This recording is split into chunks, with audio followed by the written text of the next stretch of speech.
नमस्कार दोस्तों, RRB group D 2025 mock test 11 में आप सभी का स्वागत है। दोस्तों इस वीडियो में हम लोग साइंस से 25 क्वेश्चन का टेस्ट लगाने वाले हैं। जो आपका वैकेंसी आरआरबी का आया हुआ है ग्रुप डी का 2025 में, उसमें भी आपका जो है साइंस से 25 क्वेश्चन आने वाले हैं। तो चलिए वीडियो को लास्ट तक देखिए और पूरा टेस्ट लगाइए। आप लोग इसमें से खुद से कितना आप सही कर पा रहे हैं वो कमेंट बॉक्स में जरूर बताइएगा। सबका मैं आंसर दूंगा और सबका कमेंट पढ़ूंगा। ज़्यादातर प्रयास करिए आप लोग कि खुद से 25 में 25 क्वेश्चन सही करने का। ओके, तो चलिए फर्स्ट क्वेश्चन देखेंगे। ये कंप्यूटर का क्वेश्चन लिया हूँ, काफ़ी इंपॉर्टेंट था, इस वजह से मैं इसको ऐड कर लिया हूँ। तो आप लोग आंसर करिएगा। आप लोग सीपीयू को क्या कहा जाता है, आंसर करिए आप लोग। तो इसका राइट आंसर हो जाएगा ऑप्शन नंबर बी, कंप्यूटर का दिमाग कहा जाता है। ये आपका आरआरबी एनटीपीसी में पूछा हुआ प्रश्न था, इस वजह से मैं इसको ऐड कर दिया हूँ। ओके, चलिए थोड़ा डिटेल में समझने का प्रयास करेंगे। यहाँ से प्रश्न क्या क्या बन सकता है, देखिए सीपीयू का सबसे पहले पूरा नाम देखेंगे। सीपीयू का पूरा नाम होता है सेंट्रल प्रोसेसिंग यूनिट। ये भी आपका क्वेश्चन बन सकता है, फुल फॉर्म का भी क्वेश्चन बन सकता है। ओके, इस वजह से आप लोग याद रखेंगे। तो सेंट्रल प्रोसेसिंग यूनिट को जो है कंप्यूटर का दिमाग कहा जाता है। यह सभी प्रकार के डाटा प्रोसेसिंग ऑपरेशन करता है। ओके, याद रखिएगा, कंप्यूटर का क्वेश्चन था ये। चलिए नेक्स्ट क्वेश्चन का आंसर करेंगे आप लोग। क्वेश्चन नंबर 2, परावैंगनिक किरणों के अत्यधिक संपर्क में आने से डैश हो सकता है। क्या हो सकता है बताइए? परावैंगनिक किरणों के संपर्क में आने से क्या हो सकता है? त्वचा का कैंसर, फेफड़ा का कैंसर, रक्त का कैंसर या दिल का कैंसर। ये आप देखिए आपका आरआरबी ग्रुप डी में पूछा हुआ भी प्रश्न है। तो इसका राइट आंसर हो जाएगा आपका ऑप्शन नंबर ए, त्वचा का कैंसर हो सकता है। ओके, चलिए डिटेल में समझने का प्रयास करेंगे, अच्छे से समझ में आ जाएगा।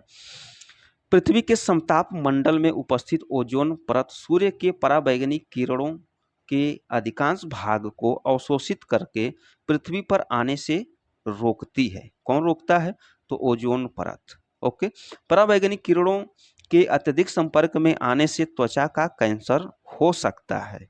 ओके, याद रखिएगा। चलिए नेक्स्ट क्वेश्चन का आंसर करिएगा आप लोग।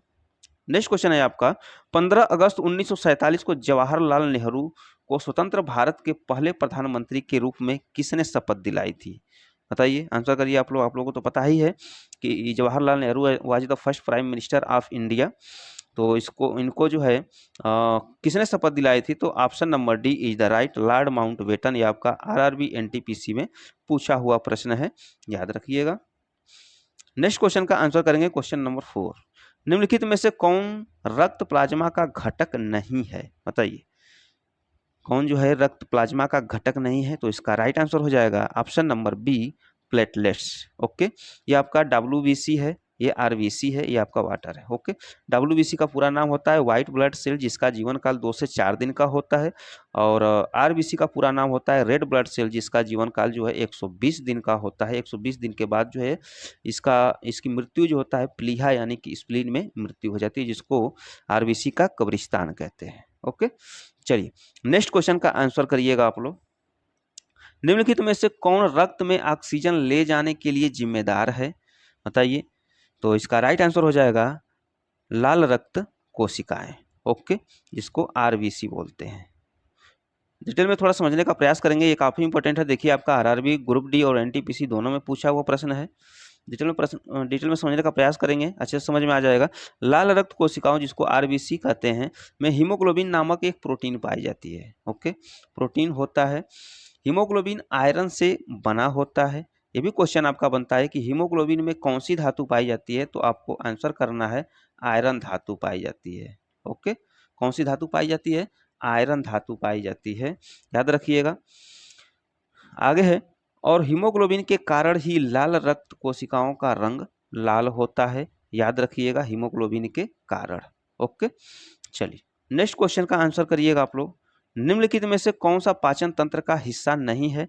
तो ये तो सबको पता है, गुर्दा का काम होता है रक्त को फिल्टर करना। ओके, बाकी जो है यकृत, पेट, छोटी आंत, ये जो है पाचन तंत्र का हिस्सा है। ये आपका एनटीपीसी में पूछा हुआ प्रश्न है।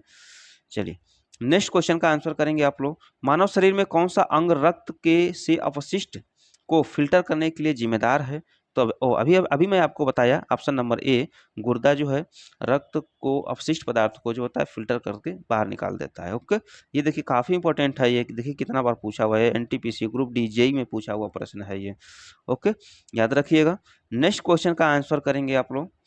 वह कौन सी प्रक्रिया है जिसके द्वारा पौधे कार्बन डाइऑक्साइड लेते हैं और ऑक्सीजन छोड़ते हैं? तो वो प्रक्रिया है ऑप्शन नंबर बी, प्रकाश संश्लेषण। ओके, प्रकाश संश्लेषण के द्वारा जो होता है पौधे जो होता है कार्बन डाइऑक्साइड को ग्रहण करते हैं और ऑक्सीजन को क्या करते हैं, छोड़ते हैं।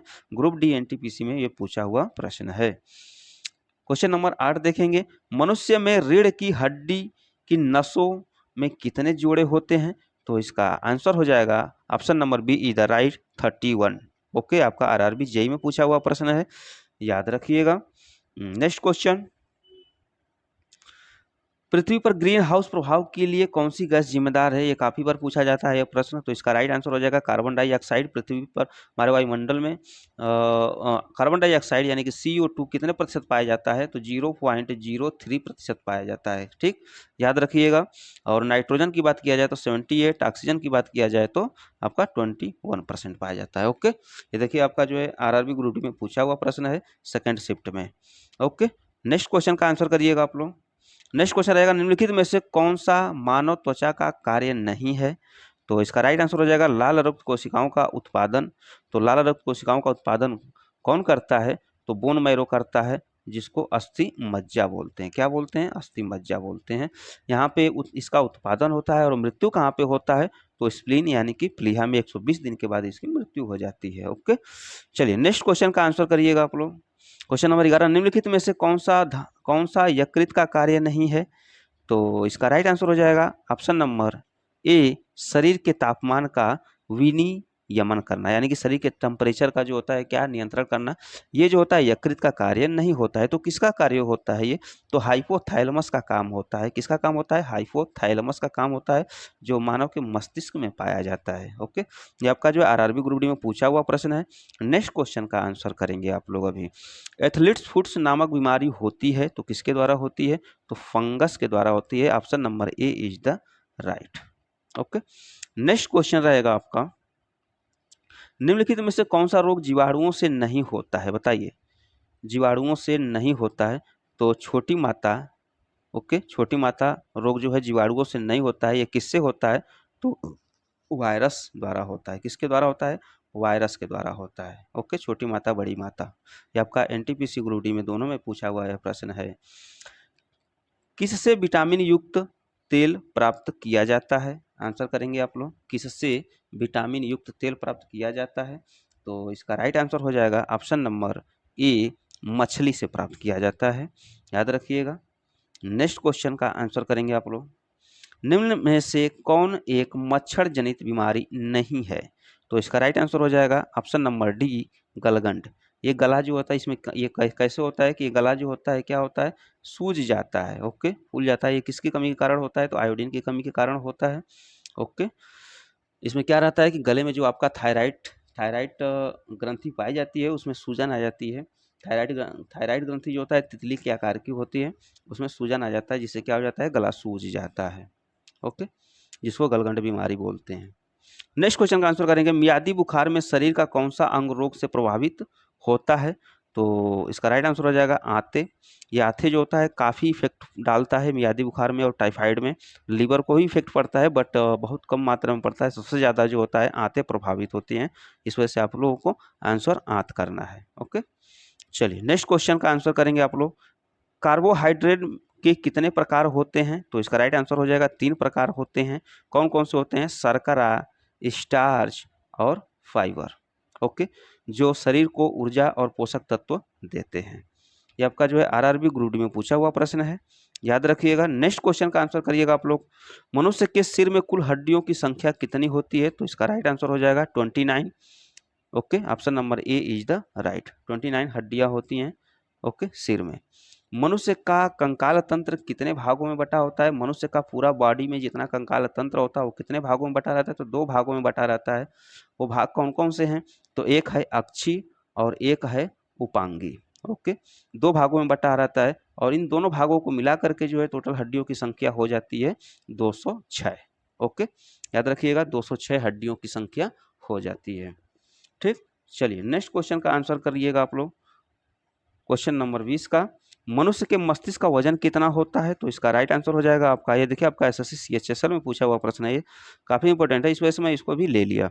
ओके, तो इसका जो है राइट आंसर हो जाएगा आपका ऑप्शन नंबर सी 1400 ग्राम।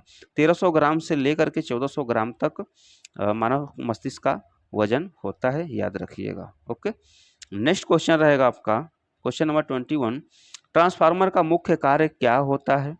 तो इसका राइट आंसर हो जाएगा option number C AC voltage को स्टेप अप डाउन करना। क्या करना? स्टेप अप डाउन करना एसी वोल्टेज को।